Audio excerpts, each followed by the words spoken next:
Hello বন্ধুরা, বঙ্গ হেসেলে আপনাদের স্বাগত। আশা করি এই রেসিপিটি আপনাদের ভালো লাগবে। আজকে বানাবো দারুণ স্বাদের ওটসের একটা সহজ রেসিপি। প্রথমে একটা মিক্সিং বোলের মধ্যে নেব 200 গ্রামের মতো ওটস, 100 গ্রামের মতো টক দই,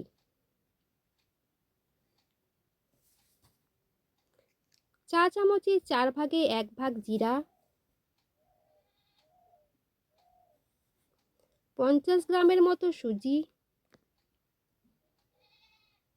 কুচানো কারি পাতা, আর দেব সামান্য কাঁচা লঙ্কা কুচি,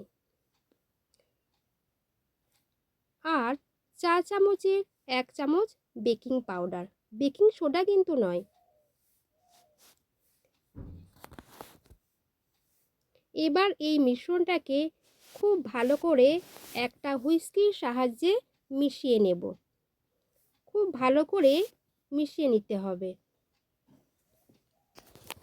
এই মিশ্রণটা খুব বেশি ঘন বা পাতলা করার দরকার নেই, মিডিয়াম ঘনত্বের একটা ব্যাটার করতে হবে। এবার এর মধ্যে দেব স্বাদ অনুযায়ী লবণ। এবার এই মিশ্রণটাকে খুব ভালো করে মেশাতে হবে। এবার একটা ঢাকনা দিয়ে ঢেকে রেখে দেব 10 মিনিটের মতো। 10 মিনিট পর ফিরে আসছি। এবার একটা তাওয়া নেব। তাওয়ার মধ্যে সামান্য সাদা তেল দেব।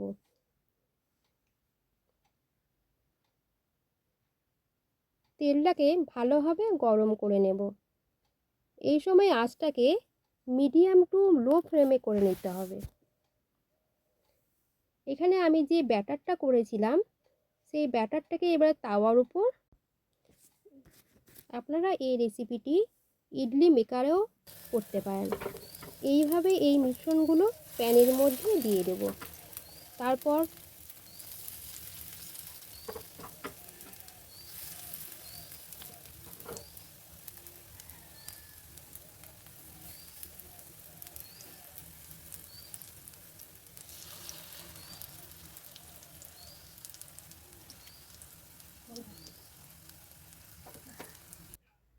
তারপর 2 মিনিটের মতো ঢাকনা দিয়ে ঢেকে দেব। এই সময় আঁচটাকে লো ফ্লেমে রেখে দেব।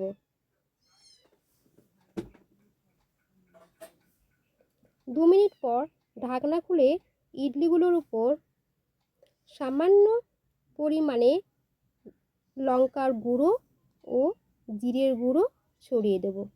এই জিরে ও লঙ্কার গুঁড়ো দিলে খেতে টেস্টটা ভালো লাগবে।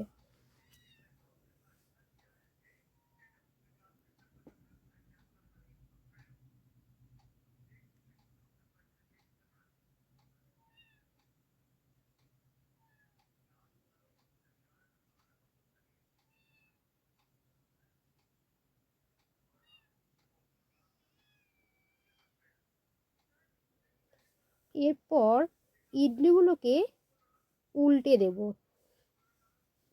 সবগুলো ইডলিকে এইভাবে আমি উল্টে দেব।